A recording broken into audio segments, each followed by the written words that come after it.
வணக்கம். இந்திய அரசியலமைப்பு பத்தின நம்ம தொடர்ல இன்னைக்கு நாம பார்க்க போறது ஒரு மிக முக்கியமான அத்தியாயம், நாடாளுமன்ற ஆட்சிமுறை. நம்ம நாட்டுல பிரதமர் எப்படி தேர்ந்தெடுக்கப்படுறார், மாநிலங்கள்ல முதலமைச்சர் எப்படி வர்றாங்க, அரசாங்கம் எப்படி இயங்குது, இது எல்லாத்துக்கும் அடித்தளமா இருக்கிறது இந்த அமைப்பு தான்.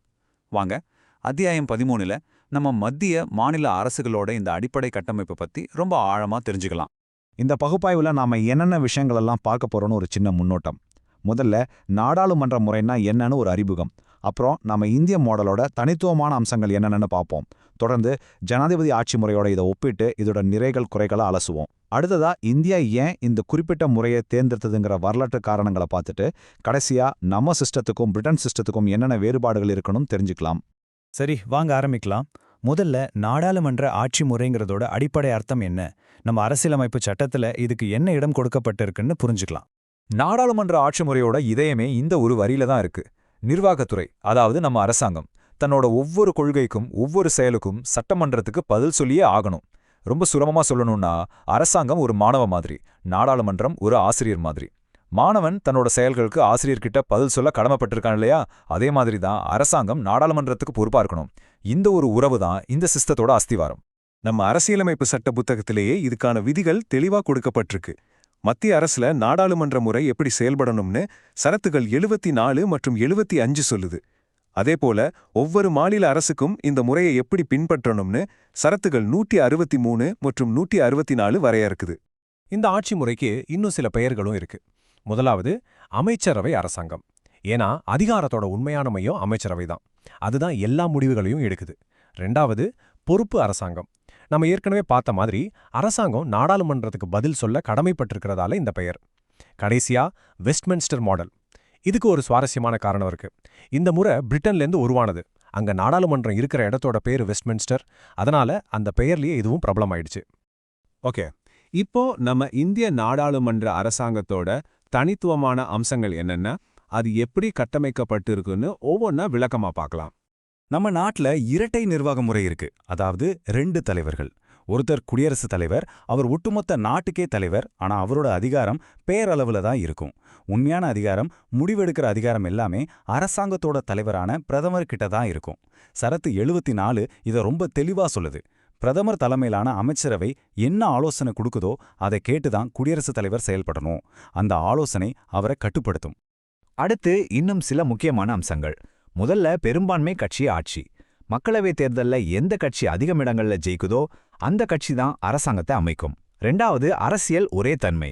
பொதுவா அமைச்சர்கள் எல்லாரும் ஒரே கட்சியை சேர்ந்தவங்களா இருப்பாங்க.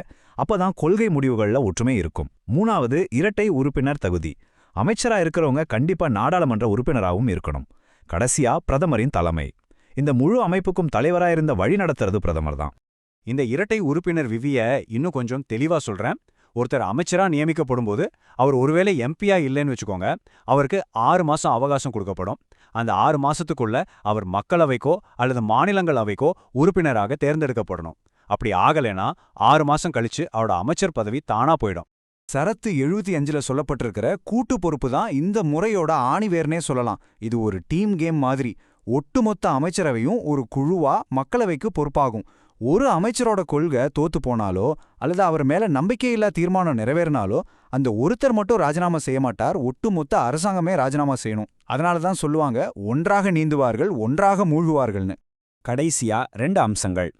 1, மக்களவைய கலைக்கிற அதிகாரம்.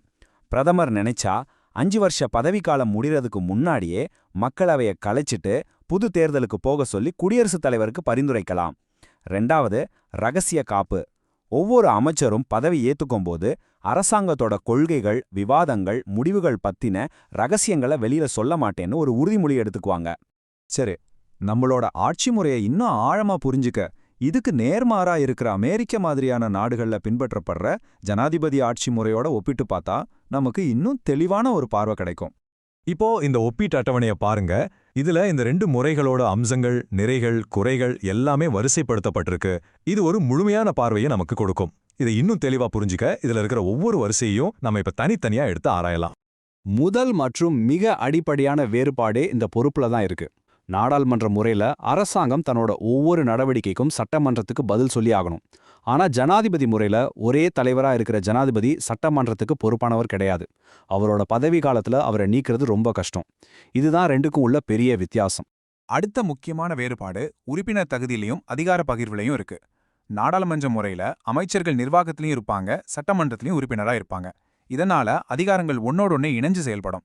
ஆனா ஜனாதிபதி முறையில அப்படி கிடையாது. நிர்வாகத்துல இருக்கிறவங்க சட்டமன்றத்துல உறுப்பினரா இருக்கவே முடியாது.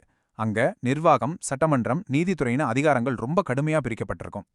எந்த ஒரு முறையுமே 100% சரியானதுன்னு சொல்லிட முடியாது. எல்லாத்திலுமே சில நிறைகளும் இருக்கும், சில குறைகளும் இருக்கும்.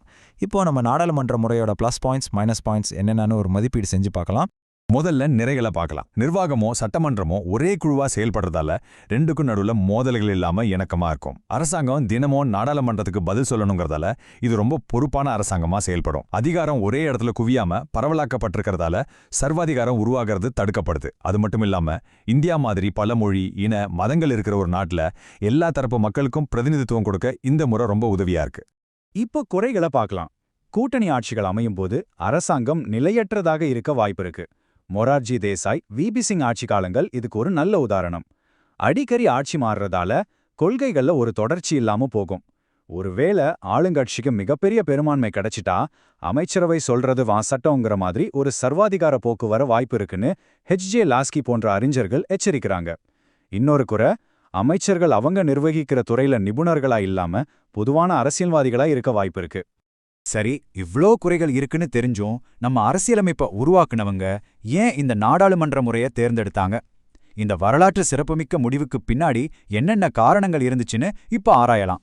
இது ஏதோ தற்செயலா எடுத்த முடிவு கிடையாது, ரொம்ப ஆழமா யோசிச்சு எடுத்த முடிவு. இதுக்கு 4 முக்கிய காரணங்கள் இருந்துச்சு. 1, பிரிட்டிஷ் ஆட்சியிலே இருந்தே இந்த முறை நமக்கு ஓரளவு பழக்கப்பட்டதா இருந்துச்சு. 2வது, நிலையான ஆட்சியை விட மக்களுக்கு பதில் சொல்லக்கூடிய ஒரு பொறுப்பான அரசாங்கம் தான் முக்கியம்னு அவங்க நினைச்சாங்க. 3வது, அரசாங்கத்துக்கும் நாடாளுமன்றத்துக்கும் நடுவுல அடிக்கடி சண்டை வரதை தவிர்க்க நினைச்சாங்க. கடைசியா, இந்தியா மாதிரி இவ்ளோ பன்முகத்தன்மை கொண்ட ஒரு சமூகத்துக்கு பரந்த பிரதிநிதித்துவம் கொடுக்க இதுதான் சிறந்த வழின்னு நம்பினாங்க. டாக்டர் அம்பேத்கர் அரசியலமைப்பு நிர்ணய சபையில சொன்ன இந்த ஒரு வரி இந்த முழு அத்தியாயத்தோட சாராம்சம்னே சொல்லலாம். அமெரிக்காவை போல 4 வருஷம் நிலையான ஆட்சி இருக்கிறத விட தினமும் நாடாளுமன்றத்துல மக்களுக்கு பதில் சொல்ற ஒரு பொறுப்பான அரசாங்கம்தான் நமக்கு தேவைன்னு அவங்க ஒரு தெளிவான முடிவை எடுத்தாங்க. ஸ்திரத்தன்மையை விட பொறுப்புணர்வுக்கு முன்னுரிமை கொடுத்தாங்க. நம்மளோட நாடாளுமன்ற முறை பிரிட்டன் மாடலை அடிப்படையாக கொண்டு உருவாக்கப்பட்டது தான். ஆனா அது ஒரு அச்சசல் நகல் கிடையாது. நமக்கும் அவங்களுக்கும் சில அடிப்படையான முக்கியமான வேறுபாடுகள் இருக்கு. அது என்னன்னு இப்ப பார்க்கலாம். 2 மிக முக்கியமான வேறுபாடுகள் இருக்கு. முதல் வேறுபாடு, இந்தியா ஒரு குடியரசு. நம்ம நாட்டோட தலைவர், அதாவது குடியரசுத் தலைவர் தேர்தலில் தேர்ந்தெடுக்கப்படுறார். ஆனா பிரிட்டன் ஒரு முடியாட்சி. அங்க நாட்டோட தலைவர் பரம்பரையா வர்ற அரசர் அல்லது ராணி. 2வது வேறுபாடு, பிரிட்டன்ல நாடாளுமன்றம் தான் உச்சபட்ச அதிகாரம் கொண்டது. அவங்க இயற்ற சட்டத்தை யாரும் கேள்வி கேட்க முடியாது. ஆனா இந்தியால அரசியலமைப்பு சட்டம் தான் உயர்ந்தது. அதனால நம்ம நாடாளுமன்றத்தோட அதிகாரம் வரையறுக்கப்பட்டது.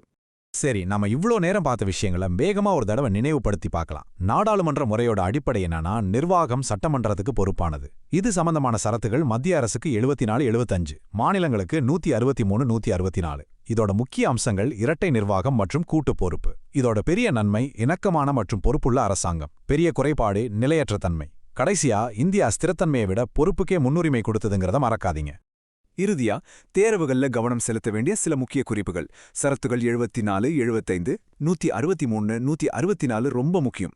அமைச்சரவையோட ஆலோசனையை குடியரசுத் தலைவருக்கு கட்டாயமாக்கின 42வது மற்றும் 44வது சட்டத்திருத்தங்களை ஞாபகம் வச்சுக்கணும். ஸ்வரன் சிங் கமிட்டி தான் இந்த முறையை தொடரலாம்னு பரிந்துரை செஞ்சது. கூட்டு பொறுப்பு, நாடாளுமன்ற இறையாண்மை, நிழல் அமைச்சரவை போன்ற கருத்துக்களை தெளிவா புரிஞ்சுக்கோங்க. பிரிட்டன்ல எதிர்க்கட்சி ஆளுங்கட்சியின் ஒவ்வொரு அமைச்சகத்தையும் கண்காணிக்க ஒரு நிழல் அமைச்சரவையை அமைப்பாங்க. இந்த கருத்துக்களோட அடிப்படையில இன்றைய இந்திய அரசியல்ல பொறுப்புணர்வுக்கும் ஸ்திரத்தன்மைக்கும் இடையான இந்த சமநிலை எப்படி இருக்குன்னு நீங்க சிந்திச்சு பாருங்க. இந்திய அரசியல் சாசனத்தோட மிக முக்கியமான அத்தியாயங்கள்ல ஒன்னான கூட்டாட்சி முறை, அதாவது ஃபெடரல் சிஸ்டம் பத்தி தான் இந்த பகுதியில நாம விளக்கமா பார்க்க போறோம். இந்திய அரசோட உண்மையான தன்மை என்ன? அது ஒரு கூட்டாட்சியா இல்ல ஒற்றையாட்சியா? வாங்க இந்த கேள்விக்கான விடையை நாம சேர்ந்து தேடலாம். முதலையே ஒரு முக்கியமான கேள்வியோட ஆரம்பிக்கலாம். நம்ம இந்திய அரசோட உண்மையான தன்மை என்ன? பொதுவா அரசியல் அறிஞர்கள் அரசாங்கங்களை 2 வகையா பிரிப்பாங்க. அதுக்கு அவங்க எடுத்துக்கிற அளவுகோல் என்னன்னா, ஒரு நாட்டில் இருக்கிற தேசிய அரசுக்கும், அதாவது மத்திய அரசுக்கும், பிராந்திய அரசுகளுக்கும், அதாவது மாநில அரசுகளுக்கும் இடையில அதிகார உறவு எப்படி இருக்கு அப்படின்றத வச்சுதான். சரி, முதல்ல கூட்டாட்சி அரசு, அதாவது ஃபெடரல் கவர்மெண்ட்னா என்னன்னு புரிஞ்சுக்கலாம். ரொம்ப சிம்பிளா சொல்லணும்னா, அரசியல் சாசனமே மத்திய அரசுக்கும் மாநில அரசுக்கும் அதிகாரங்களை தனித்தனியா பிரிச்சு கொடுத்து 2 அரசுகளும் அவங்கவங்க எல்லைக்குள்ள சுதந்திரமா செயல்படுற ஒரு அமைப்புக்கு பேர் தான் கூட்டாட்சி. இந்த ஃபெடரேஷன் அப்படிங்கிற வார்த்தை ஃபோடஸ்ங்கிற லத்தீன் வார்த்தையிலிருந்து வந்தது. அதுக்கு அர்த்தம் ஒப்பந்தம் அல்லது உடன்படிக்கை. பொதுவா கூட்டாட்சிகள் 2 விதமா உருவாகும். ஒன்னு, பல சின்ன சின்ன சுதந்திர நாடுகள் ஒன்னா சேர்ந்து ஒரு பலமான மத்திய அரசு உருவாக்குறது. இதுக்கு அமெரிக்கா ஒரு சூப்பரான உதாரணம். இன்னொன்னு, ஒரு பெரிய நாடு நிர்வாக வசதிக்காக தன்னையே பல மாநிலங்களா பிரிச்சுக்கிறது. கனடா இந்த வகையை சேர்ந்தது. இதுக்கு அப்படியே ஆப்போசிட்டா ஒற்றையாட்சி அரசு. இங்க எல்லா அதிகாரமும் ஒரே இடத்துல, அதாவது தேசிய அரசாங்கத்துக்கிட்ட மட்டுமே குவிஞ்சிருக்கும். மாநில அரசுகள் மாதிரி பிராந்திய அரசுகள் இருந்தாலும் அவங்களுக்குன்னு தனியா எந்த அதிகாரமும் இருக்காது. அவங்க தேசிய அரசாங்கம் சொல்றத கேட்டு அது கொடுக்கற அதிகாரத்தை வச்சுதான் செயல்பட முடியும். பிரிட்டன், பிரான்ஸ், ஜப்பான் போன்ற நாடுகள் இந்த ஒற்றையாட்சி முறைக்கு நல்ல உதாரணங்கள். இந்த அட்டவணை ரொம்ப ரொம்ப முக்கியம். வாங்க இதுல இருக்கிற ஒவ்வொரு பாயிண்ட்டையும் ஒப்பிட்டு பார்க்கலாம். முதல்ல டியூவல் கவர்மெண்ட், அதாவது இரட்டை அரசாங்கம். கூட்டாட்சியில மத்திய அரசு, மாநில அரசுன்னு 2 லெவல்ல அரசாங்கம் இருக்கும். ஆனா ஒற்றையாட்சியில ஒரே ஒரு தேசிய அரசாங்கம் மட்டும்தான். 2வது, எழுதப்பட்ட அரசியல் சாசனம். கூட்டாட்சிக்கு இது கட்டாயம் வேணும். ஏன்னா அதிகார பகிர்வு பற்றி தெளிவா எழுதி வச்சிருக்கணும் இல்லையா? ஆனா ஒற்றையாட்சியில பிரான்ஸ் மாதிரி எழுதப்பட்டதாவும் இருக்கலாம், பிரிட்டன் மாதிரி எழுதப்படாததாவும் இருக்கலாம். 3வது, அதிகார பகிர்வு. இதுதான் கூட்டாட்சியோட ஆன்மாவே. ஆனா ஒற்றையாட்சியில எல்லா அதிகாரமும் மத்திய அரசுகிட்ட இருக்கிறதால அங்க அதிகார பகிர்வுக்கே இடமில்ல. 4வது, அரசியலமைப்பின் மேலாதிக்கம். கூட்டாட்சியில அரசியல் சாசனம்தான் சுப்ரீம். ஆனா ஒற்றையாட்சியில அப்படி இருக்கணும்னு அவசியம் இல்ல. 5வது, நெகிழா அரசியலமைப்பு. கூட்டாட்சியில அரசியல் சாசனத்தை திருத்துறது ரொம்ப கஷ்டம். ஒற்றையாட்சியில அது சுலபமா இருக்கலாம். 6வது, சுதந்திரமான நீதித்துறை. கூட்டாட்சியில அரசியல் சாசனத்தை பாதுகாக்கவும் மத்திய மாநில பிரச்சனைகளை தீர்க்கவும் இது ரொம்ப அவசியம். ஒற்றையாட்சியில இது கட்டாயம் இல்ல. கடைசியா ஈரவை சட்டமன்றம். கூட்டாட்சியில மாநிலங்களோட பிரதிநிதித்துவத்துக்காக மேலவை இருக்கும். அதனால இது பொதுவான அம்சம். ஒற்றையாட்சியில ஈரவை இருக்கலாம், இல்லாமலும் போகலாம். சரி, நம்ம அரசியல் சாசனத்தை உருவாக்குனவங்க ஏன் இந்த கூட்டாட்சி முறையை தேர்ந்தெடுத்தாங்க? அதுக்கு 2 முக்கியமான காரணங்கள் இருக்கு. 1, இந்தியாவோட மிகப்பெரிய நிலப்பரப்பு. 2வது, இங்க இருக்கிற பன்முகத்தன்மை, அதாவது பல மொழிகள், மதங்கள், கலாச்சாரங்கள். இவ்வளவு பெரிய வித்தியாசமான மக்களை ஒன்னா சேர்த்து வைக்கணும்னா தேசிய ஒற்றுமையும் காப்பாத்தணும், அதே சமயம் மாநிலங்களோட தனித்தன்மையும் மதிக்கணும். இந்த 2க்கும் சரியா பொருந்தி போனது கூட்டாட்சி முறை தான். இங்க ஒரு சுவாரஸ்யமான விஷயம் என்னன்னா, நம்ம அரசியல் சாசனத்துல கூட்டாட்சி, அதாவது ஃபெடரேஷன் அப்படிங்கிற வார்த்தையை எங்கேயுமே பயன்படுத்தப்படல. அதுக்கு பதிலா ஆர்டிகிள் 1ல இந்தியாவை மாநிலங்களின் ஒன்றியம், அதாவது யூனியன் ஆஃப் ஸ்டேட்ஸ் தான் சொல்லிருக்காங்க. டாக்டர் அம்பேத்கர் இதுக்கு ஒரு அருமையான விளக்கம் கொடுத்திருக்காரு. இந்த வார்த்தையை வேணும்னே தான் பயன்படுத்தணும்னு சொன்னாரு. இது 2 விஷயத்த தெளிவுபடுத்துது. 1, இந்திய கூட்டமைப்பு அமெரிக்கா மாதிரி மாநிலங்கள்லாம் ஒன்னா சேர்ந்து ஒரு ஒப்பந்தம் போட்டு உருவானதில்ல. 2வது, இந்த ஒன்றியத்திலிருந்து பிரிஞ்சு போறதுக்கு எந்த மாநிலத்துக்கும் உரிமை கிடையாது. சுருக்கமா சொன்னா இந்த ஒன்றியம் அழிக்க முடியாதது. நம்மளோட கூட்டாட்சி முறை அமெரிக்கா மாதிரி இல்ல, கனடா மாதிரின்னு சொல்றாங்க. ஏன் அப்படி? ஏன்னா கெனேடியன் மாடல்ல மத்திய அரசு ரொம்ப வலுவா இருக்கும். அமெரிக்கா மாடல்ல மாநிலங்களுக்கு அதிக பவர் இருக்கும். இந்தியாவுக்கும் கனடாவுக்கும் 3 முக்கியமான ஒற்றுமைகள் இருக்கு. 2மே ஒரு பெரிய நாடு, மாநிலங்களா பிரிக்கப்பட்டு உருவானது. 2மே ஒன்றியம் அப்படிங்கிற வார்த்தையை தான் பயன்படுத்துது. கடைசியா 2 நாட்டிலையுமே மாநிலங்களை விட மத்திய அரசுக்கு அதிக அதிகாரம் இருக்கு. சரி, இதுவரைக்கும் பேசிக்கான விஷயங்கள் பார்த்தோம். இப்போ இந்தியா ஒரு கூட்டாட்சி நாடுதான்னு சொல்றதுக்கு நம்ம அரசியல் சாசனத்துல என்னென்ன ஆதாரங்கள் இருக்கு? நாணயத்தோட ஒரு பக்கத்தை முதல்ல பார்க்கலாம் வாங்க. முதல்ல இரட்டை அரசாங்கம், அதாவது மத்தியில ஒரு அரசும் மாநிலங்கள்ல தனித்தனி அரசுகளும் இருக்கு. 2க்குமே அரசியல் சாசனம் அதிகாரங்களை கொடுத்திருக்கு. 2வது, எழுதப்பட்ட அரசியல் சாசனம். நம்ம அரசியல் சாசனம் தான் உலகத்திலே ரொம்ப நீளமானது, உங்களுக்கே தெரியும். இது மத்திய மாநில அரசுகளோட அதிகாரங்கள், அமைப்பு எல்லாத்தையும் ரொம்ப தெளிவா சொல்லுது. 3வதா அதிகார பகிர்வு. இதுதான் ரொம்ப முக்கியம். 7வது அட்டவணையில மத்திய பட்டியல், மாநில பட்டியல், பொது பட்டியல்னு அதிகாரங்களை 3ஆ பிரிச்சிருக்காங்க. இந்த பட்டியல்ல இல்லாத துறைகள்ல சட்டம் இயற்றும் அதிகாரம் மத்திய அரசுக்கு இருக்கு. 4வதா அரசியலமைப்பின் மேலாதிக்கம். அதாவது நம்ம நாட்டுல அரசியல் சாசனம் தான் சுப்ரீம். மத்திய அரசோ மாநில அரசோ அதுக்கு எதிரா எந்த சட்டமும் இயற்ற முடியாது. மீறி இயற்றினா நீதிமன்றம் அத செல்லாதுன்னு சொல்லிடும். 5வதா நிகழா அரசியலமைப்பு. அதாவது கூட்டாட்சி தொடர்பான முக்கியமான விதிகளை மாத்தணும்னா பார்லிமெண்ட் மட்டும் நினைச்சா முடியாது. பார்லிமெண்ட்ல சிறப்பு பெரும்பான்மையோட பாதிக்கும் மேற்பட்ட மாநிலங்களோட சம்மதமும் வேணும். 6வதா சுதந்திரமான நீதித்துறை. நம்ம உச்சநீதிமன்றம் தலைமையில இருக்கிற நீதித்துறை அரசியல் சாசனத்தோட பாதுகாவலனா செயல்படுது. கடைசியா ஈரவை சட்டமன்றம் லோக்சபா மக்களையும் ராஜ்யசபா மாநிலங்களையும் பிரதிநிதித்துவப்படுத்துது. ராஜ்யசபா மாநிலங்களோட குரலா இருந்து கூட்டாட்சி சமநிலைய பாதுகாக்குது. இதுவரைக்கும் பார்த்தா இந்தியா ஒரு பக்காவான கூட்டாட்சி நாடு மாதிரி தெரியுது இல்லையா? ஆனா கதை இங்க முடியல. ஒரு நாணயத்துக்கு 2 பக்கம் இருக்கிற மாதிரி நம்ம அரசியல் சாசனத்திலயும் இன்னொரு பக்கம் இருக்கு. அதாவது இந்தியாவை ஒரு ஒற்றையாட்சி நாடு மாதிரி காட்டக்கூடிய பலமான அம்சங்களும் நம்ம கிட்ட இருக்கு. வாங்க அதையும் பார்க்கலாம். முதல்ல கட்டமைப்பு ரீதியா மத்திய அரசு எப்படி ஆதிக்கம் செலுத்துதுன்னு பார்ப்போம். முதலாவது வலிமையான மையம். அதிகார பகிர்வுல முக்கியமான பவர்ஃபுல்லான துறைகள் எல்லாமே மத்திய பட்டியல தான் இருக்கு. அடுத்ததா மாநிலங்கள் அழிக்க முடியாதவைகள் இல்ல. பார்லிமெண்ட் நினைச்சா ஒரு சாதாரண பெரும்பான்மையோட எந்த மாநிலத்தோட எல்லையையும் பெயரையும் மாத்தி அமைக்க முடியும். அதனாலதான் இந்தியாவை அழிக்கக்கூடிய மாநிலங்களை கொண்ட அழிக்க முடியாத ஒன்றியம்னு சொல்வாங்க. இது அமெரிக்காவுக்கு நேர் எதிர். மூணாவதா ஒற்றை அரசியலமைப்பு. முந்தைய ஜம்மு காஷ்மீரை தவிர இந்தியா முழுமைக்கும் மத்திய அரசுக்கும் மாநிலங்களுக்கும் ஒரே அரசியல் சாசனம்தான். அடுத்ததா அரசியல் சாசனம் மற்றும் அவசரகால அதிகாரங்களை பார்ப்போம். அரசியல் சாசனத்தோட நெகிழ்வுத்தன்மை ஒரு முக்கியமான பாயிண்ட். நம்ம சாசனத்தோட பெரும்பாலான பகுதிகளை பார்லிமெண்ட் மட்டுமே தனியா திருத்திட முடியும். இது கூட்டாட்சி தத்துவத்துக்கு எதிரானது. அடுத்து ராஜ்யசபால மாநிலங்களுக்கு சமமான பிரதிநிதித்துவம் கிடையாது. மக்கள் தொகை அடிப்படையில தான் சீட்டு ஒதுக்குறாங்க.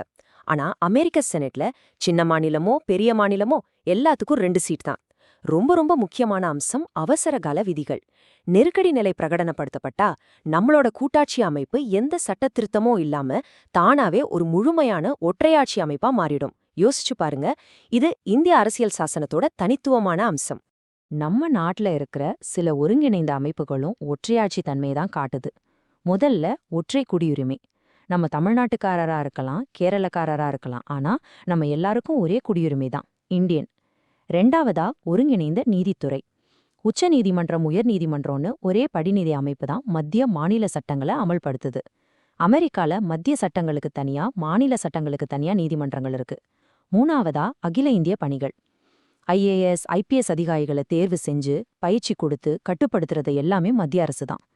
அவங்க மாநிலங்கள்ல வேலை செஞ்சாலும் அவங்களோட இறுதி அதிகாரி மத்திய அரசு தான். கடைசியா நிர்வாக ரீதியா மத்திய அரசுக்கு இருக்கிற சில கட்டுப்பாடுகளை பார்க்கலாம். CAG, அதாவது தலைமை கணக்கு தணிக்கையாளர், மத்திய மாநில அரசுகளோட கணக்குகளை தணிக்கை செய்வார். ஆனா அவரை நியமிக்கிறது குடியரசுத் தலைவர். ராஜ்யசபா நினைச்சா ஒரு தீர்மானம் மூலமா மாநில பட்டியல்ல இருக்கிற ஒரு துறையில சட்டம் இயற்ற பார்லிமெண்ட்டுக்கு அதிகாரம் கொடுக்க முடியும். மாநிலத்தோட தலைவரான ஆளுநரை நியமிக்கிறது மத்திய அரசு. அவர் மத்திய அரசோட ஒரு பிரதிநிதியா செயற்படுவார். இது மட்டும் இல்லாம மாநில சட்டமன்றம் நிறைவேற்ற சில மசோதாக்களை குடியரசுத் தலைவர் நிராகரிக்கவும் முடியும். இது எல்லாமே மத்திய அரசோட கட்டுப்பாட்டை தான் காட்டுது. சரி, இப்போ உங்களுக்கு ஒரு கேள்வி வரலாம். இத்தனை கூட்டாட்சி அம்சங்களும் இருக்கு, அதே சமயம் இத்தனை ஒற்றையாட்சி அம்சங்களும் இருக்கு. அப்போ இந்தியாவை என்னன்னு சொல்றது? இந்த குழப்பம் நமக்கு மட்டும் இல்ல, பெரிய பெரிய அரசியல் அறிஞர்களுக்கே இருந்திருக்கு. அவங்க நம்ம அரசியல் சாசனத்தை எப்படி பாக்குறாங்கன்னு பார்க்கலாம் வாங்க. கேசி வியர்னு ஒரு பிரபலமான அறிஞர் இருக்காரு. அவர் இந்திய அரசியல் சாசனத்தை குறை கூட்டாட்சி, அதாவது குவாசி ஃபெடரல் அப்படின்னு சொன்னாரு. சுருக்கமா சொன்னா, அவர பார்வையில இந்தியா பாக்குறதுக்கு கூட்டாட்சி மாதிரி இருந்தாலும் அதோட ஆன்மா ஒற்றையாட்சி தான். அதாவது ஒற்றையாட்சிக்கு துணை புரியும் சில கூட்டாட்சி அம்சங்கள் மட்டும்தான் இங்க இருக்குன்னு அவர் சொல்றாரு. சந்தானம் அவர்கள் ரொம்ப பிராக்டிக்கலா 2 விஷயத்த சொல்றாரு. இந்தியாவுல ஒற்றையாட்சி தன்மை அதிகமாகிறதுக்கு 2 காரணங்கள் இருக்குன்றாரு. ஒன்னு, நிதி சம்பந்தப்பட்ட விஷயங்கள்ல மத்திய அரசோட ஆதிக்கம். மாநிலங்கள் பெரும்பாலான நிதி தேவைகளுக்கு மத்திய அரசு சார்ந்ததான் இருக்கு. 2வது, முன்னாடி இருந்த திட்டக்குழு, அதாவது பிளானிங் கமிஷன். அது ரொம்ப பவர்ஃபுல்லா இருந்து மாநிலங்களோட திட்டங்களை கட்டுப்படுத்துச்சுன்னு சொல்றாரு. இப்போ அந்த திட்டக்குழுக்கு பதிலா நிதி ஆயோக் இருக்கு. ஒருத்தர் ஒரு மாதிரி சொல்றாரு பாருங்க. ஒவ்வொருத்தரோட பார்வையிலையும் இந்தியா ஒவ்வொரு மாதிரி தெரியுது. பால் ஆப்பிள் பைய மிக தீவிரமான கூட்டாட்சின்னு சொல்றாரு. மாரிஸ் ஜோன்ஸ் பேரம் கூட்டாட்சின்னு சொல்றாரு. அதாவது மத்திய அரசும் மாநில அரசுகளும் தங்களுக்குள்ள பேரம் பேசி அதிகாரத்தை பகிர்ந்துக்கிறாங்கன்னு அர்த்தம். ஐவர் ஜென்னிங்ஸ் வலுவான மையப்படுத்தும் போக்கை கொண்ட கூட்டாட்சின்னு சொல்றாரு. ஆனா கிரான்வெல் ஆஸ்டின் இத ஒரு பாசிட்டிவான வார்த்தையில கூட்டுறவு கூட்டாட்சின்னு சொல்றாரு. அதாவது மத்திய மாநில அரசுகள் ஒன்னா சேர்ந்து நாட்டுக்காக உழைக்கிறாங்கன்னு அர்த்தம். இத்தனை பேர் இத்தனை சொன்னாலும் இந்த விவாதத்துக்கு ஒரு தெளிவான பதில 2 இடத்துல இருந்து தான் நம்ம எடுக்க முடியும். ஒன்னு, நம்ம அரசியல் சாசனத்தை உருவாக்குன டாக்டர் அம்பேத்கர் என்ன சொன்னாரு. இன்னொன்னு, நம்ம உச்சநீதிமன்றத்தோட தீர்ப்பு என்ன சொல்லுது. டாக்டர் அம்பேத்கர் அரசியலமைப்பு நிர்ணய சபையில எவ்வளோ அழகா சொல்லியிருக்காரு பாருங்க. நம்ம அரசியல் சாசனம் கூட்டாட்சின்ற ஒரு இறுக்கமான சட்டகத்துக்குள்ள சிக்கிக்காம தேவைப்பட்ட கூட்டாட்சியாகவும் இருக்கும், சூழ்நிலைக்கு ஏத்த மாதிரி ஒற்றையாட்சியாகவும் மாறும் அப்படின்னு சொன்னாரு. அவர் பார்வையில இந்த நிகழ்வுத்தன்மை ஒரு குறைபாடு இல்ல, இதுதான் நம்ம நாட்டுக்கு தேவையான ஒரு பலம். இந்த விஷயத்துல ஒரு முற்றுப்புள்ளி வச்சது இந்த கேஸ் தான். எஸ்ஆர் பொம்மை வழக்கு 1994. இது பரீட்சைக்கு ரொம்ப ரொம்ப முக்கியம். இந்த வழக்குல உச்சநீதிமன்றம் ரொம்ப தெளிவா ஒரு தீர்ப்பு சொல்லுச்சு. கூட்டாட்சி என்பது இந்திய அரசியலமைப்பின் அடிப்படை அம்சம். மாநிலங்கள் மத்திய அரசின் ஒரு கிளை அமைப்பு கிடையாதுன்னு தீர்ப்பளித்தது. இந்த தீர்ப்பு மூலமா கூட்டாட்சியை நம்ம அரசியல் சாசனத்திலிருந்து பிரிக்கவே முடியாதுன்னு உச்சநீதிமன்றம் உறுதி செஞ்சிருச்சு. சரி, தியரி எல்லாம் பார்த்தாச்சு. இப்போ நிஜ வாழ்க்கையில பிராக்டிகலா இந்த கூட்டாட்சி தத்துவம் எப்படி வேலை செய்யுதுன்னு பார்க்கலாம். இது இன்னைக்கு நமக்கு ஏன் முக்கியம்னு தெரிஞ்சுக்கலாம் வாங்க. நம்ம பேப்பர்ல படிக்கிற, நியூஸ்ல பாக்குற பல விஷயங்கள் இந்த கூட்டாட்சி தத்துவத்தோட சம்பந்தப்பட்டதுதான். பாருங்க, மாநிலங்களுக்கிடையான எல்லை பிரச்சனைகள், நதிநீர் பங்கீட்டு சண்டைகள், வலுவான பிராந்திய கட்சிகளோட வளர்ச்சி, அதிக நிதி சுதந்திரம் கேட்டு மாநிலங்கள் போராடுறது, அப்புறம் ஆர்டிகிள் 356 தேவையில்லாம பயன்படுத்தக்கூடாதுன்னு உச்சநீதிமன்றம் கட்டுப்படுத்துறது, இது எல்லாமே நம்ம கூட்டாட்சி அமைப்பு உயிரோட்டமா இருக்கு அப்படிங்கிறதுக்கு ஆதாரம். இந்த மாதிரி சின்ன சின்ன பிரச்சனைகள், பேச்சுவார்த்தைகள் வர்றது ஒரு ஆரோக்கியமான கூட்டாட்சிக்கு அடையாளம். இந்திய அரசியலமைப்புல நாம இன்னைக்கு பார்க்க போற தலைப்பு ரொம்ப ரொம்ப முக்கியமானது. மத்திய மாநில உறவுகள். சொல்லப்போனா இதுதான் நம்ம கூட்டாட்சி முறைங்கிற பெரிய கட்டடத்தோட அஸ்திவாரம். இந்திய அரசியலமைப்பு சட்டம் இயற்றது, நிர்வாகம் பண்றது, நிதி ஆதாரங்களை பகிர்ந்துக்கிறதுன்னு எல்லா அதிகாரங்களையும் மத்திய அரசுக்கும் மாநில அரசுகளுக்கும் ரொம்ப தெளிவா பிரிச்சு கொடுக்குது. வாங்க, இந்த உறவுகள் எப்படி இருக்கு, அதுல என்னென்ன சிக்கல்கள் வருது, அது நம்ம வாழ்க்கையை எப்படி பாதிக்குதுன்னு ஆழமா பார்க்கலாம். சரி, இந்த முழு அத்தியாயத்தையும் நம்ம ஒரு முக்கியமான கேள்வியோட ஆரம்பிக்கலாம். நம்ம நாட்டை மாநிலங்களின் ஒன்றியம், அதாவது யூனியன் ஆஃப் ஸ்டேட்ஸ்னு சொல்றோம். அப்போ உண்மையான அதிகாரம், அந்த ரியல் பவர் யார்கிட்ட இருக்கு? அது முழுக்க முழுக்க மத்திய அரசிடமா, இல்ல மாநில அரசுகள்கிட்டயா, இல்ல ரெண்டு பேருக்கும் சமமா பங்கிடப்பட்டிருக்கா? இந்த கேள்விக்கான பதிலை தேடிதான் நம்மளோட இந்த முழு பயணமும் இருக்க போகுது. வாங்க உள்ளே போகலாம். முதல்ல நம்ம அரசியலமைப்பு இந்த அதிகார பகிர்வை எப்படி வரைபடம் போட்டு காட்டுதுன்னு பார்ப்போம். அது மத்திய மாநில அரசுகளுக்கு இடையான இந்த உறவை ஒரு 3 பெரிய தூண்கள் மேல நிறுத்தியிருக்க. இந்த 3 தூண்கள் தான் இந்திய கூட்டாட்சிங்கிற அமைப்பையே தாங்கி பிடிக்குது. அந்த 3 தூண்கள் என்னென்னா, முதலாவது சட்டமன்ற உறவுகள், அதாவது யார் சட்டம் இயற்றுவதுங்கிற அதிகாரம். இரண்டாவது நிர்வாக உறவுகள், அதாவது இயற்றின சட்டத்தை எப்படி செயல்படுத்துறதுங்கிற அதிகாரம். மூன்றாவது நிதி உறவுகள். இது ரொம்ப முக்கியம், ஏன்னா செலவு பண்றதுக்கு தேவையான பணத்தை எப்படி பகிர்ந்துக்கிறதுங்கிறத இதுதான் சொல்லுது. இந்த மும்முனை உறவை நாம ஒன்னொன்னா பிரிச்சு மேயலாம். சரி, நாம முதல் துணுக்குள்ள நுழைவோம். சட்டமன்ற அதிகாரங்கள். அரசியல் அமைப்போட பகுதி 11ல சரத்து 245லிருந்து 255 வரைக்கும் இதை பத்தி ரொம்ப விரிவா விளக்கியிருக்காங்க. சட்டமியற்றும் அதிகாரத்தை 2 விதமா பிரிக்கிறாங்க. ஒன்னு பிராந்திய எல்லை, அதாவது யார் எந்த ஏரியாவுக்கு சட்டம் இயற்றலாம். இன்னொன்னு அதிகார பங்கீடு, அதாவது எந்தெந்த விஷயங்கள் பத்தி யார் சட்டம் இயற்றலாம்னு சொல்றது.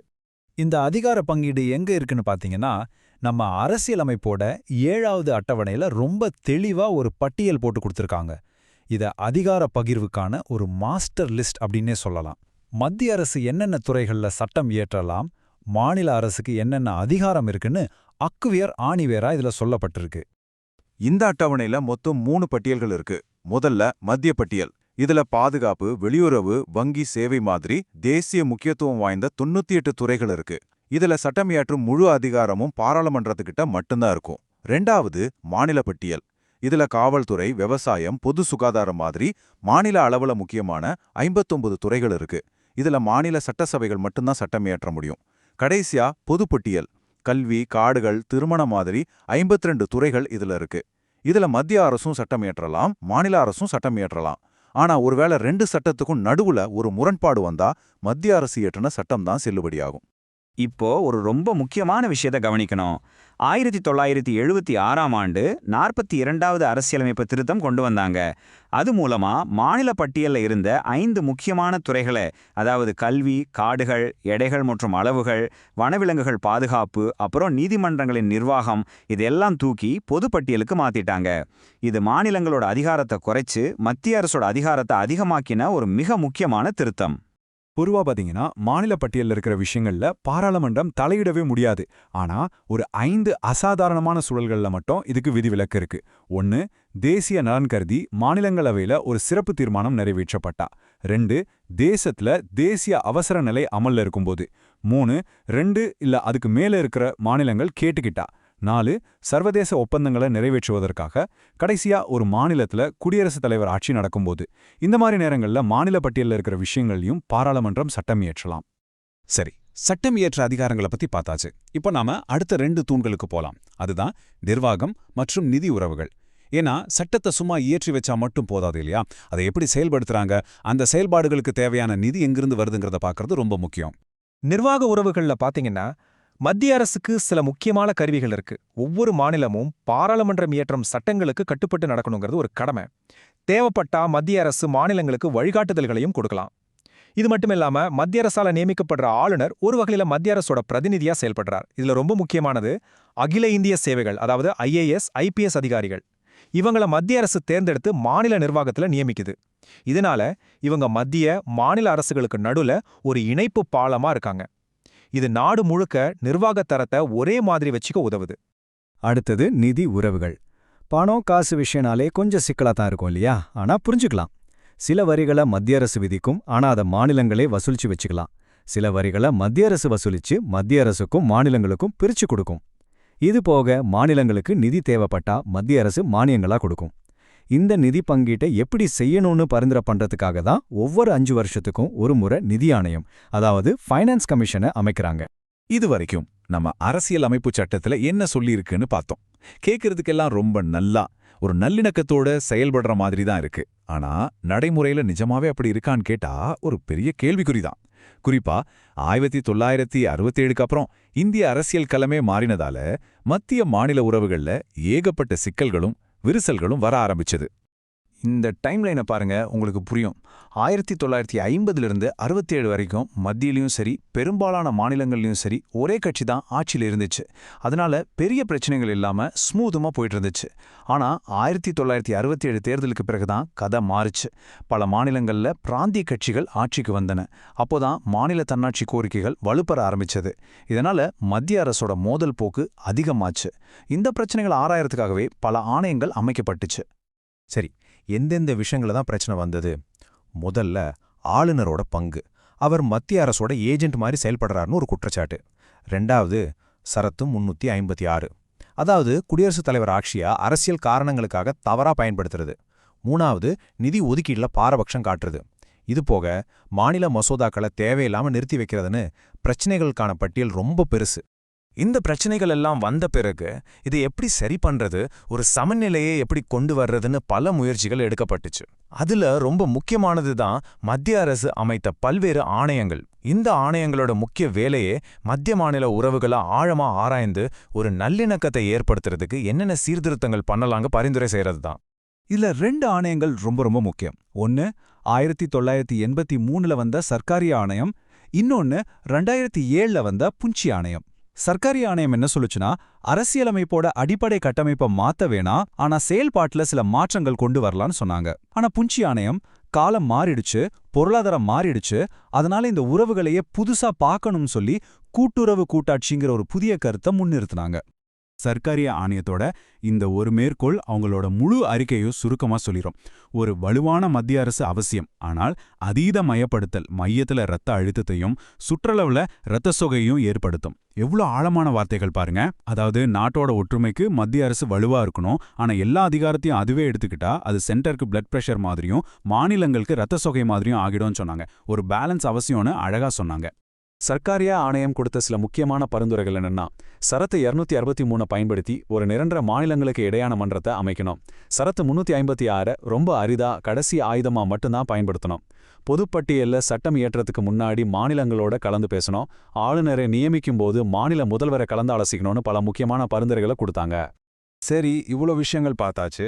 அப்போ இந்த உறவுகளோட எதிர்காலம் எப்படி இருக்க போகுது, இப்போ என்ன ட்ரெண்ட்ல இருக்கு, அது மட்டும் இல்லாம பரீட்சைக்கு தயாராகிறவங்களுக்கு இதிலிருந்து என்னென்ன விஷயங்கள் முக்கியம்னு இந்த கடைசி பகுதியில வேகமா பார்த்துடலாம். புஞ்சி ஆணையம் சொன்ன கூட்டுறவு கூட்டாட்சி தான் இப்போதே வழிகாட்டும் தத்துவம். இது என்ன சொல்லுதுன்னா, மத்திய அரசும் மாநில அரசுகளும் ஒருத்தர் மேல ஒருத்தர் கீழங்கிற அதிகார அடுக்கில் இல்லாம சமமான கூட்டாளிகளா கிடைமட்டமா நின்னு பேசி ஒத்துழைச்சி மக்கள் பிரச்சனைகளை தீர்க்கணும். அதுதான் இதோட அடிப்படை. தேர்வு கண்ணோட்டத்துல பார்த்தா இந்த சரத்துக்கள் ரொம்ப முக்கியம். உதாரணத்துக்கு சரத் 262 263லாம் மாநிலங்களுக்கு இடையான ஒத்துழைப்பை வலியுறுத்துது. அதே சமயம் சரத்து 249 356 மத்திய அரசோட அதிகாரத்தை நிலைநாட்டுது. சரத்து 312 அகில இந்திய சேவைகள் மூலமா நிர்வாக ஒற்றுமையை உறுதிப்படுத்துது. ஆக சில சரத்துகள் ஒத்துழைப்பையும் சில சரத்துகள் கட்டுப்பாட்டையும் வரையறுக்குது. இது ரெண்டுக்கும் உள்ள வேறுபாட்டை புரிஞ்சுக்கணும். நிதி உறவுகள்ல இந்த சரத்துகள் ரொம்ப முக்கியம். வரி பகிர்வு சரத்து 268, மாநிலங்களுக்கான மானியம் சரத்து 275, மாநிலங்கள் கடன் வாங்குவது சரத்து 293ன்னு இதுல தெளிவான விதிகள் இருக்கு. இதுல நீங்க கட்டாயம் மறக்கக்கூடாதது சரத்து 280, அதாவது நிதி ஆணையம். இதுதான் மத்திய மாநில அரசுகளுக்கு நடுவுல ஒரு நடுவரா இருந்து நிதி ஆதாரங்களை நியாயமா பிரிச்சு கொடுக்குது. அதனாலதான் இத நிதி கூட்டாட்சியின் சமநிலை சக்கரம்னு கூட சொல்வாங்க. சரி, இப்போ ஒரு வேகமான ரீகேப் மனசுல பதிய வச்சுக்கோங்க. நம்ம உறவுகளுக்கு 3 தூண்கள்: சட்டமன்றம், நிர்வாகம், நிதி. அதிகார பகிர்வுக்கு 3 பட்டியல்கள்: மத்திய, மாநில, பொது. முக்கிய திருத்தங்கள்ல 42வது மற்றும் ஜிஎஸ்டிக்கான 101வது திருத்தத்தை மறக்காதீங்க. முக்கிய ஆணையங்கள் சர்க்காரியா மற்றும் புஞ்சி. கடைசியா இப்போதைய முக்கிய கருத்து கூட்டுறவு கூட்டாட்சி. நம்ம இந்தியாவோட கூட்டாட்சி அமைப்பு வெற்றிகரமா இயங்கணும்னா மத்திய அரசுக்கும் மாநிலங்களுக்கும் நல்ல உறவு இருந்தா மட்டும் போதுமா? நிச்சயமா இல்ல. மாநிலங்களுக்குள்ளேயும் ஒரு நல்ல புரிதலும் இணக்கமும் இருக்கணும். அது ரொம்ப ரொம்ப முக்கியம். அப்போ நம்ம அரசியல் அமைப்பு இந்த மாநிலங்களுக்கு இடையான ஒற்றுமையை எப்படி உறுதி செய்து? வாங்க இந்த அத்தியாயத்துல விரிவாக பார்க்கலாம். ஒரு நிமிஷம் யோசிச்சு பாருங்க. ஒவ்வொரு மாநிலத்துக்கும் தனி எல்லை இருக்கு, தனியா வளங்கள் இருக்கு, அவங்களுக்கென தனி சட்டங்கள் கூட இருக்கு. இவ்ளோ வேறுபாடுகள் இருக்கும்போது இந்தியா எப்படி ஒரே நாடா ஒற்றுமையா இருக்கு? ரொம்ப சுவாரஸ்யமான கேள்வி இல்லையா? இந்த கேள்விக்கான பதில் தான் நம்ம அரசியல் அமைப்புல இருக்கிற சில முக்கியமான வழிமுறைகள்ல ஒளிஞ்சிருக்கு. அதைத்தான் நாம இப்போ ஒன்னொன்னா பார்க்க போறோம். நம்ம அரசியலமைப்பு இந்த ஒற்றுமையை 4 முக்கியமான தூண்கள் மேல கட்டி எழுப்பிருக்குன்னு சொல்லலாம். முதல் தூண் என்னன்னா, மாநிலங்களுக்கு நடுவுல அடிக்கடி வர தண்ணீர் பிரச்சனைக்கு தீர்வு காண்றது. 2வது கவுன்சில்ஸ், அதாவது மன்றங்கள் மூலமா ஒரு ஒருங்கிணைப்பை கொண்டு வர்றது. 3வது ஒரு மாநிலத்தோட சட்டங்களை மத்த மாநிலங்கள் மதிக்கிறது, அங்கீகரிக்கிறது. கடைசியா 4வது மாநிலங்களுக்குள்ள எந்த தடையும் இல்லாம வர்த்தகம் நடக்கிறது உறுதி செய்யறது. வாங்க இந்த 4 தூண்களையும் ஒன்னொன்னா ஆழமா பார்க்கலாம். சரி, நம்மளோட முதல் தூணுக்குள்ள போகலாம். மாநிலங்களுக்குள்ள சண்டைகள் வரதுக்கு பல காரணங்கள் இருக்கலாம். ஆனா அதுல ரொம்ப முக்கியமான, ரொம்ப உணர்வுபூர்வமான ஒரு காரணம்னா அது தண்ணீர் பங்கீடு தான். இந்த நதிநீர் சிக்கல்களை நம்ம அரசியலமைப்பு எப்படி கையாளுதுன்னு பார்க்கலாம். இந்த பிரச்சனைக்காகவே அரசியல் அமைப்புல பிரிவு 262 இருக்கு. இது என்ன சொல்லுதுன்னா, மாநிலங்களுக்கு இடையே ஆன நதிநீர் தகராறுகளை தீர்க்கிற முழு அதிகாரமும் நாடாளுமன்றத்துக்கு தான் இருக்குன்னு சொல்லுது. இதுல 2 விஷயங்கள் ரொம்ப முக்கியம். ஒன்னு, நாடாளுமன்றம் இது சம்பந்தமா சட்டம் இயற்றலாம். 2வது, இந்த விஷயத்துல உச்ச நீதிமன்றம் உட்பட வேற எந்த நீதிமன்றமும் தலையிடக்கூடாதுன்னும் நாடாளுமன்றம் ஒரு சட்டத்தின் மூலமா சொல்லிவிடலாம். இது நாடாளுமன்றத்துக்கு கொடுக்கப்பட்ட ஒரு ஸ்பெஷல் பவர். இந்த பிரிவு 262 பயன்படுத்தி நாடாளுமன்றம் 1956ல 2 முக்கியமான சட்டங்களை கொண்டு வந்தது. முதல் சட்டம் நதி வாரியங்கள் சட்டம். இது எதுக்குன்னா, மாநிலங்களுக்கு இடையில ஓடுற நதிகளை ஒழுங்குபடுத்தி மேம்படுத்துறதுக்காக. சம்பந்தப்பட்ட மாநில அரசுகள் கேட்டுக்கிட்டா மத்திய அரசு அவங்களுக்கு ஆலோசனை சொல்ல ஒரு நதி வாரியத்தை அமைக்கும். 2வது சட்டம் மாநிலங்களுக்கு இடையான நதிநீர் தகராறுகள் சட்டம். இது முழுக்க சண்டையை தீர்த்து வைக்கிறதுக்கு மட்டும்தான். ஒரு பிரச்சனை வந்தா மத்திய அரசு ஒரு தற்காலிக தீர்ப்பாயத்தை அமைக்கும். அந்த தீர்ப்பாயம் சொல்ற முடிவு தான் ஃபைனல். அது சம்பந்தப்பட்ட எல்லா மாநிலங்களையும் கட்டுப்படுத்தும். சரி, இந்த சட்டத்தை பயன்படுத்தி இதுவரைக்கும் என்னென்ன தீர்ப்பாயங்கள் அமைச்சிருக்காங்கன்னு இந்த அட்டவணையில பார்க்கலாம் வாங்க. முதல்ல பாருங்க, கிருஷ்ணா நதிநீர் பிரச்சனைக்காக 1969ல ஒரு தீர்ப்பாயம் அமைச்சாங்க. இது மகாராஷ்டிரா, கர்நாடகா, ஆந்திரா மாநிலங்களுக்கு இடையில. அதே வருஷம் 1969ல கோதாவரி நதிநீருக்காகவும் ஒரு தீர்ப்பாயம். இதுல மகாராஷ்டிரா, கர்நாடகா, ஆந்திரா கூட மத்திய பிரதேசம், ஒடிஷானும் 5 மாநிலங்கள் சம்பந்தப்பட்டிருந்துச்சு. அதுக்கப்புறம் நர்மதா நதிநீர் பிரச்சனைக்காகவும் 1969லேயே ராஜஸ்தான், குஜராத், மத்திய பிரதேசம், மகாராஷ்டிராவுக்காக ஒரு தீர்ப்பாயம் அமைக்கப்பட்டது. அடுத்து 1986ல ரவி மற்றும் வியாஸ் நதிகளுக்காக பஞ்சாப், ஹரியானா, ராஜஸ்தான் மாநிலங்களுக்கு ஒரு தீர்ப்பாயம். அப்புறம் தென்னிந்தியாவில் நாம் எல்லாரும் கேள்விப்பட்ட காவிரி நதிநீர் தகராறுக்காக 1990ல கர்நாடகா, கேரளா, தமிழ்நாடு, புதுச்சேரிக்கு ஒரு தீர்ப்பாயம் அமைக்கப்பட்டது. இதுக்கப்புறம் கிருஷ்ணா நதி பிரச்சனைக்காகவே 2004ல ஒரு தீர்ப்பாயம் மறுபடியும் மகாராஷ்டிரா, கர்நாடகா, ஆந்திரா மாநிலங்களுக்காக அமைக்கப்பட்டது. அடுத்து 2010ல வம்சதாரா தீர்ப்பாயம் ஒடிஷா, ஆந்திராவுக்காகவும், அதே வருஷம் மகாதாயி தீர்ப்பாயம் கோவா, கர்நாடகா, மகாராஷ்டிராவுக்காகவும் அமைக்கப்பட்டது. கடைசியா 2018ல மகாநதி பிரச்சனைக்காக ஒடிஷாவுக்கும் சத்தீஸ்கருக்கும் ஒரு தீர்ப்பாயம் அமைக்கப்பட்டிருக்கு. இப்ப நாம 2வது தூண்டுக்கு வந்திருக்கோம். ஒருங்கிணைப்புக்கான மன்றங்கள்.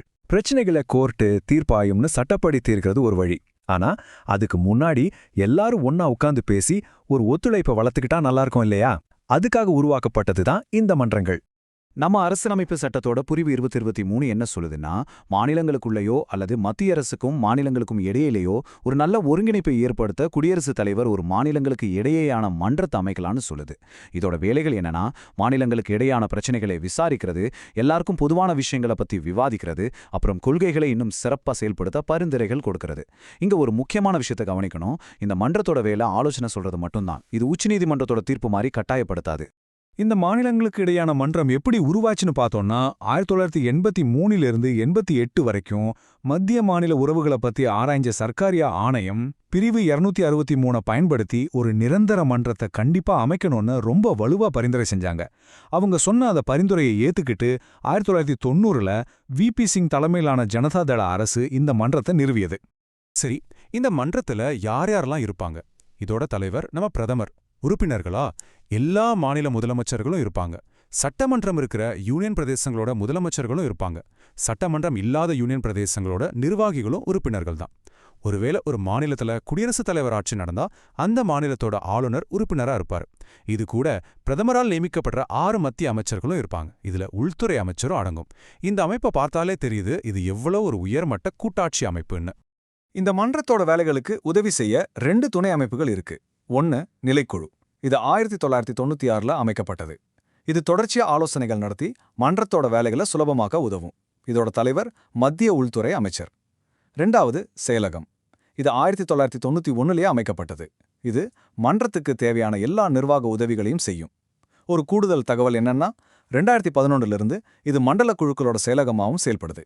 இப்போ ஒரு ரொம்ப முக்கியமான வித்தியாசத்தை நாம புரிஞ்சுக்கணும். இந்த இன்டர்ஸ்டேட் கவுன்சில், அதாவது மாநிலங்களுக்கு இடையான மன்றம் இருக்கு இல்லையா, அது அரசியலமைப்பு சட்டத்தாலேயே உருவாக்கப்பட்ட ஒரு அமைப்பு. ஆனா இந்த ஜோனல் கவுன்சில்ஸ், அதாவது மண்டல குழுக்கள் அப்படி கிடையாது. அவை நாடாளுமன்றம் கொண்டு வந்த ஒரு சட்டத்தால, அதாவது 1956 மாநிலங்கள் மறுசீரமைப்பு சட்டத்தின் மூலமா உருவாக்கப்பட்டவை. அதனால ஜோனல் கவுன்சில்ஸ் சட்ட ரீதியான அமைப்புகளை தவிர அரசியலமைப்பு ரீதியான அமைப்புகள் இல்ல. இந்த பாயிண்ட் தேர்வுல அடிக்கடி கேட்பாங்க, அதனால நல்லா ஞாபகம் வச்சுக்கோங்க. நம்ம இந்தியாவை நிர்வாக வசதிக்காக 5 மண்டலங்களா பிரிச்சு ஒவ்வொன்றுக்கும் ஒரு மண்டல குழு அமைச்சிருக்காங்க. வாங்க ஒவ்வொன்னா பார்க்கலாம். முதல்ல வடக்கு மண்டல குழு. இதுல இமாச்சல பிரதேசம், ஹரியானா, பஞ்சாப், ராஜஸ்தான் ஆரம்பிச்சு லடாக் வரைக்கும் இருக்கு. இதோட தலைமையகம் புதுடெல்லி. 2வது மத்திய மண்டல குழு. உத்தரப்பிரதேசம், உத்தராகண்ட், சத்தீஸ்கர், மத்திய பிரதேசம் இதுல இருக்கு. தலைமையகம் பிரயாக்ராஜ். 3வது கிழக்கு மண்டல குழு. இதுல பீகார், ஜார்க்கண்ட், மேற்கு வங்கம், ஒடிசா இருக்கு. தலைமையகம் கொல்கத்தா. 4வது மேற்கு மண்டல குழு. இதுல குஜராத், மகாராஷ்டிரா, கோவா, தாதரா அண்ட் நகர் ஹவேலி, டாமன் அண்ட் டையூ இருக்கு. தலைமையகம் மும்பை. கடைசியா 5வது தெற்கு மண்டல குழு. இதுல ஆந்திரா, தெலுங்கானா, கர்நாடகா, தமிழ்நாடு, கேரளா, புதுச்சேரி இருக்கு. இதோட தலைமையகம் நம்ம சென்னை. இந்த 5 குழுக்களை தவிர வடகிழக்கு மாநிலங்களோட தனிப்பட்ட தேவைகளை கருத்தில் கொண்டு 1971 அவங்களுக்காகவே ஒரு தனி வடகிழக்கு மன்றம் உருவாக்குனாங்க. வாங்க இப்போ 3வது மற்றும் 4வது தூணுகளை பத்தி பார்க்கலாம். ஒரு மாநிலத்தோட எல்லை இன்னொரு மாநிலத்துல சட்டத்தை அங்கீகரிக்கிறதுக்கோ இல்ல வியாபாரம் செய்யறதுக்கோ ஒரு தடையா இருக்கக்கூடாது. அதை உறுதி செய்யறது தான் இந்த 2 தூண்களோட முக்கியமான நோக்கம். அரசியலமைப்பு சட்டம் பிரிவு 261 முழு நம்பிக்கை மற்றும் மதிப்பு அப்படின்னு ஒரு முக்கியமான விதியை சொல்லுது. இதன்படி மத்திய அரசு மற்றும் ஒவ்வொரு மாநில அரசோட பொதுச் சட்டங்கள், பதிவேடுகள், நீதித்துறை நடவடிக்கைகள் எல்லாத்தையும் இந்தியா முழுக்க மதிக்கணும், அங்கீகரிக்கணும். இதுல ரொம்ப முக்கியமான விஷயம் என்னன்னா, ஒரு மாநிலத்தோட சிவில் கோர்ட் கொடுக்கிற இறுதி தீர்ப்பை இந்தியாவோட எந்த பகுதியில வேணும்னாலும் நேரடியா அமல்படுத்தலாம். ஆனா இந்த விதி கிரிமினல் வழக்குகளோட தீர்ப்புகளுக்கு பொருந்தாது. அதை ஞாபகம் வச்சுக்கோங்க. இப்ப நாம 4வது தூணுக்கு வந்தாச்சு. அதுதான் வர்த்தக சுதந்திரம். பிரிவு 301 ரொம்ப தெளிவா சொல்லுது. இந்தியா முழுவதும் வர்த்தகம், வணிகம் மற்றும் போக்குவரத்து சுதந்திரமாக இருக்கும் அப்படின்னு. இதோட நோக்கம் என்னன்னா, மாநிலங்களுக்கு இடையில இருக்கிற எல்லை தடைகளெல்லாம் உடைச்சு இந்தியாவை ஒரு தடையற்ற ஒரே சந்தியா மாத்தணும். ஆனா ஒரு கேள்வி வருது. இப்படி கொடுக்கப்பட்ட இந்த சுதந்திரம் முழுமையானதா? இதுக்கு எந்தவிதமான கட்டுப்பாடுகளுமே கிடையாதா? இல்ல, இந்த சுதந்திரம் முழுமையானது கிடையாது. பொதுநலன் மாதிரி சில முக்கியமான காரணங்களுக்காக அரசியலமைப்பே சில நியாயமான கட்டுப்பாடுகளை அனுமதிக்குது. நாடாளுமன்றம் பொதுநலனுக்காக கட்டுப்பாடுகளை விதிக்கலாம். அதே மாதிரி மாநில சட்டமன்றங்களும் குடியரசுத் தலைவரோட முன்னனுமதியோட பொதுநலனுக்காக நியாயமான கட்டுப்பாடுகளை விதிக்கலாம். அது மட்டும் இல்ல, ஒரு மாநிலம் வெளி மாநிலத்திலிருந்து வர பொருட்களுக்கு தன்னோட மாநிலத்துல தயாராகிற பொருட்களுக்கு என்ன வரி போடுதோ அதே வரியை போடலாம். ஆனா பாகுபாடு காட்டக்கூடாது. கடைசியா மத்திய அரசோ இல்ல மாநில அரசோ ஒரு தொழிலை தேசியமயமாக்கினா அந்த சட்டத்துக்கும் இந்த சுதந்திரம் கட்டுப்பட்டதுதான். இதுவரைக்கும் நம்ம பார்த்த இந்த 4 தூண்களுக்கும் அடிப்படையா இருக்கிற அரசியலமைப்பு விதிகள் எல்லாம் ஒரே இடத்துல தொகுத்து பார்க்கலாம். இது உங்களுக்கு ஒரு முழுமையான சட்ட கட்டமைப்பு பத்தி ஒரு தெளிவான ஐடியா கொடுக்கும். இந்த அட்டவணையை பாருங்க. பிரிவு 261 பொதுச் சட்டங்களை பரஸ்பரம் அங்கீகரிக்கிறது பத்தினது. பிரிவு 262 நதிநீர் தகராறுகளை தீர்க்கிறது பத்தினது. பிரிவு 263 மாநிலங்களுக்கிடையேயான மன்றத்தை அமைக்கிறத பத்தினது. அதுக்கப்புறம் பிரிவுகள் 301 307 வரைக்கும் வர்த்தக சுதந்திரம் மற்றும் அது மேல இருக்கிற கட்டுப்பாடுகள் பத்தி ரொம்ப விரிவாக பேசுது. சரி, இவ்ளோ நேரம் நாம பார்த்த விஷயங்களை தேர்வு நோக்கில எப்படி சுலபமா ஞாபகம் வச்சுக்கலான்னு சில முக்கிய குறிப்புகளை இப்ப பார்க்கலாம். இது உங்களோட ரிவிஷனுக்கு ரொம்ப உதவியா இருக்கும். தேர்வுக்கு தயாராகிறவங்க இந்த விஷயங்கள்ல கண்டிப்பா கவனம் செலுத்தணும். முதல்ல முக்கியமான பிரிவுகள் 262 நதிநீர் தகராறு, 263 மாநிலங்களுக்கு இடையான மன்றம், 261 சட்ட அங்கீகாரம், 301 வர்த்தக சுதந்திரம். அடுத்து முக்கியமான சட்டங்கள் 3மே 1956ல வந்தது. நதிவாரியங்கள் சட்டம், நதிநீர் தகராறுகள் சட்டம், மாநிலங்கள் மறுசீரமைப்பு சட்டம். ஆணையங்கள்ல சர்க்காரிய ஆணையத்தோட பரிந்துரைப்படிதான் மாநிலங்களுக்கு இடையான மன்றம் உருவாச்சுங்கிறது ரொம்ப முக்கியம். கடைசியா இந்த முக்கியமான உண்மையை மறக்கவே கூடாது. ஜோனல் கவுன்சில் சட்டப்பூர்வமானது, ஆனா இன்டர்ஸ்டேட் கவுன்சில் அரசியலமைப்பு சார்ந்தது. இந்திய அரசியல் அமைப்போட ஒரு மிக மிக முக்கியமான பகுதியை பார்க்க போறோம். பகுதி 18ல இருக்கிற பிரிவு 352 முதல் 360 வரை உள்ள அவசர கால விதிகள். இது ஒரு நாட்டுக்கு ஆபத்து வர்றப்போ பாதுகாக்கிற ஒரு கவசம் மாதிரி.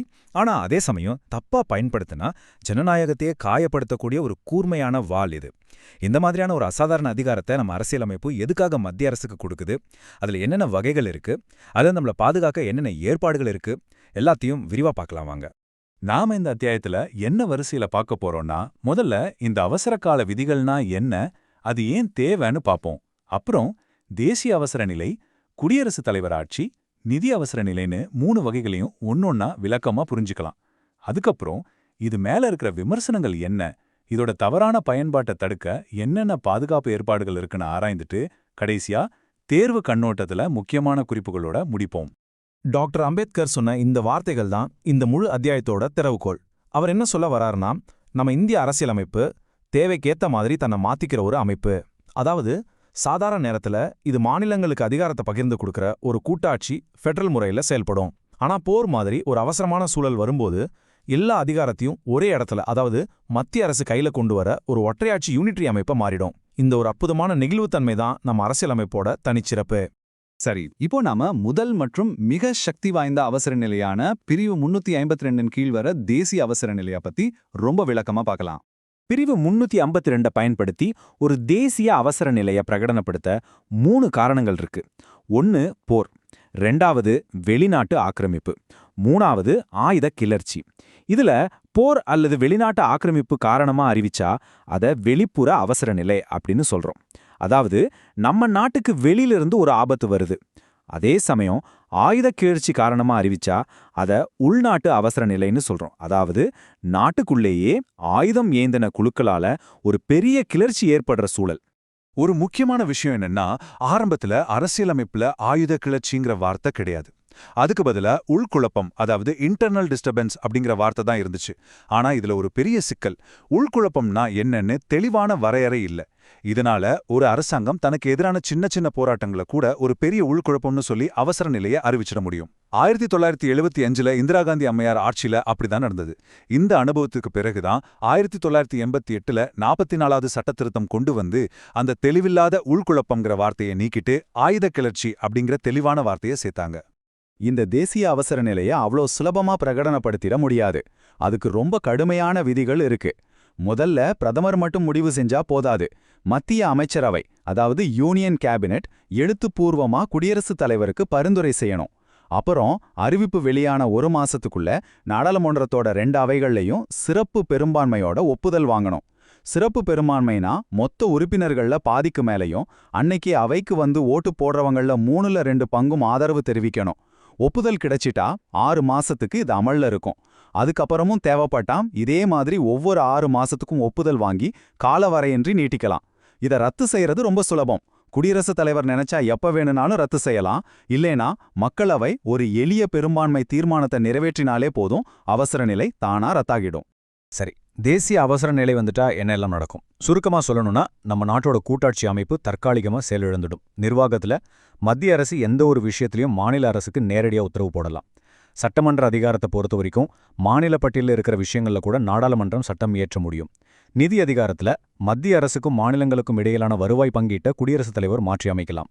மொத்தத்துல மாநில அரசுகள் இருந்தும் இல்லாத மாதிரி ஆகிடும், எல்லா அதிகாரமும் டெல்லிக்கு போயிடும்.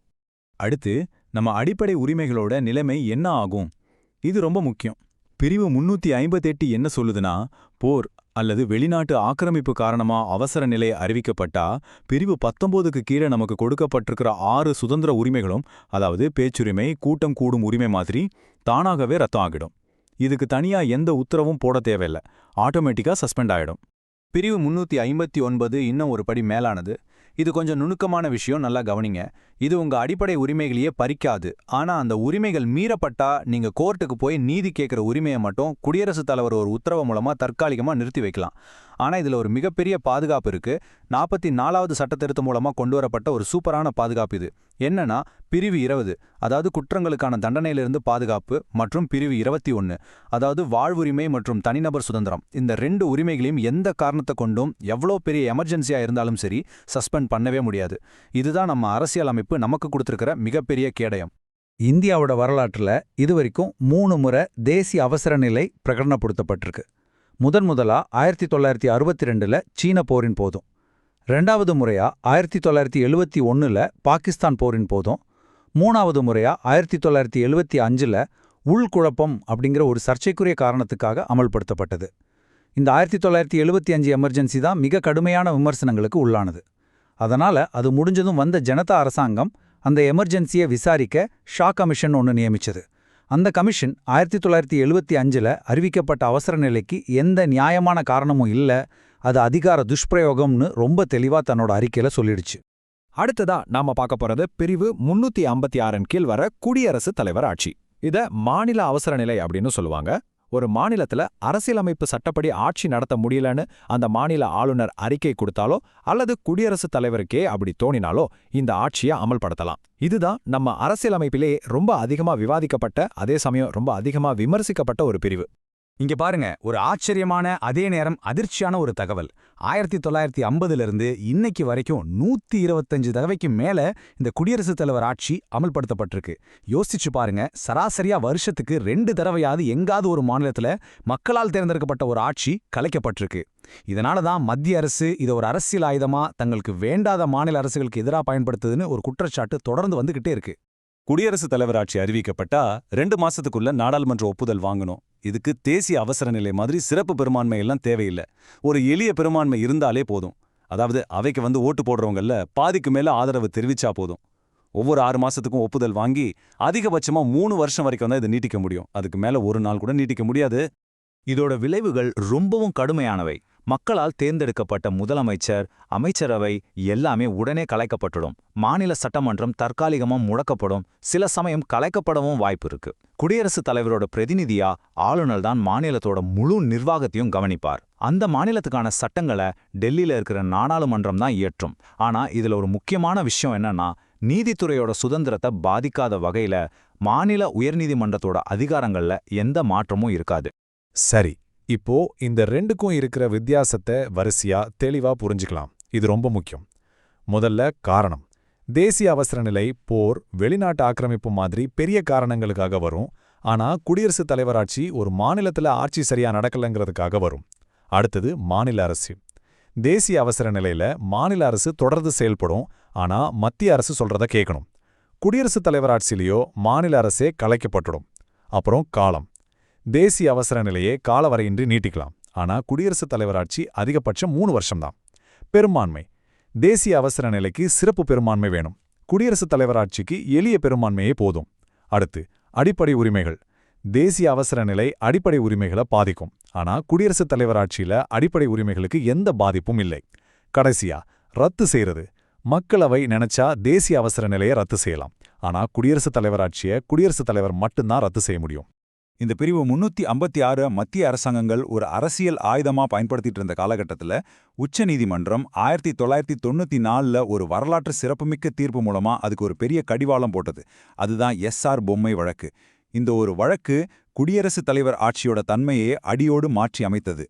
இந்த தீர்ப்புல உச்சநீதிமன்றம் சில முக்கியமான விதிகளை வகுத்துது. முதலாவது, குடியரசுத் தலைவராட்சி அறிவிப்பு நீதிமன்ற ஆய்வுக்கு உட்பட்டது.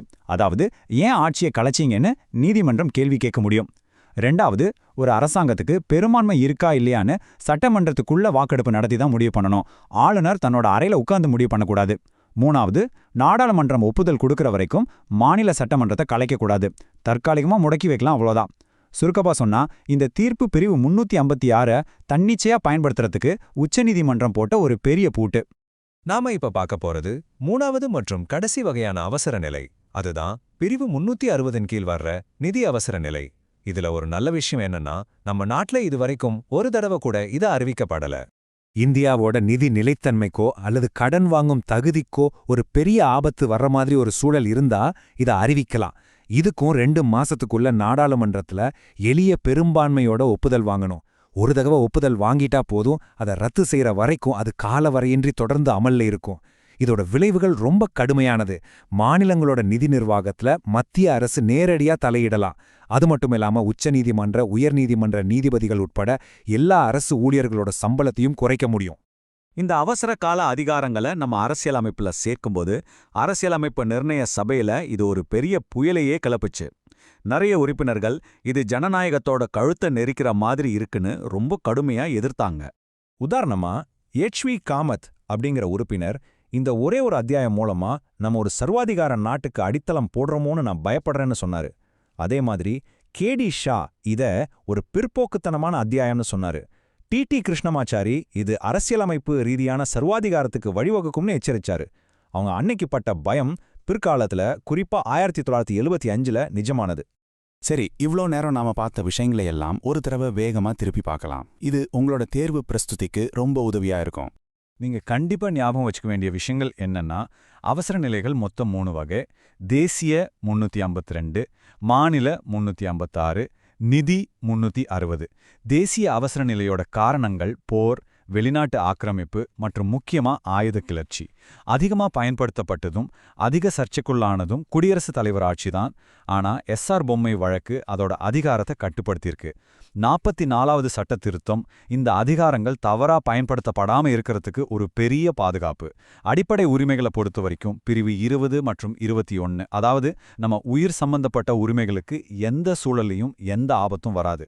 தேர்வுக்கு படிக்கிறவங்க இந்த அட்டவணையில் இருக்கிற முக்கியமான பிரிவுகள், சட்ட திருத்தங்கள், வழக்குகள் மற்றும் கமிஷன்களை கண்டிப்பா மனசுல வச்சுக்கணும். டாக்டர் அம்பேத்கர் இந்த அவசரகால அதிகாரங்கள் பெரும்பாலும் பயன்படுத்தப்படாம ஒரு செத்த கடிதம், டெட் லெட்டர் மாதிரி தான் இருக்கும்னு நம்பினாரு.